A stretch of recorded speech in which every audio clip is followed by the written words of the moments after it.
இந்த கொஸ்டினை பற்றி பார்க்குறப்ப தேசிய வேளாண் தொழில்நுட்ப திட்டத்தின் முக்கிய குறிக்கோள் அப்படிங்கிறது அந்த இடத்துல த அப்ஜெக்டிவ் ஆஃப் இதுன்னு கேட்டிருக்காங்க. இது என்ன கேட்டால் இயற்கை வளங்களை அடிப்படையாக பாதுகாத்தல் மற்றும் வளங்கள் உற்பத்தி திறனை மேம்படுத்துதல் அப்படி ரெண்டு மட்டும்தான் அதோடைய ஆன்சராக கொடுத்துருக்காங்க. ஸ்கூல் புக்கில் இதை பற்றி இல்லை.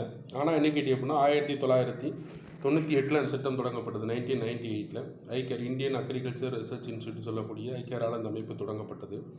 இந்த திட்டம் என்னன்னு கேட்டி அப்படின்னா உற்பத்தி, அதாவது ஆராய்ச்சிகளை பற்றி செய்யக்கூடிய திட்டம் தான். வேளாண்மைக்கான ஆராய்ச்சிகளை பற்றி செய்யக்கூடிய திட்டம் தான். Capability of country agriculture research and action சர்வீஸ்ன்னு சொல்லிட்டு அப்புறம் rural poverty, sustainable food security போன்றவற்றை குறிப்பிட்டிருக்காங்க. எதுக்காக ரெண்டு மட்டும் கொடுத்தாங்கன்னு தெரியல. முக்கிய குறிக்கோள் அப்படிங்கிற வச்சு முக்கிய குறிக்கோள் இதுதான் சரிங்களா.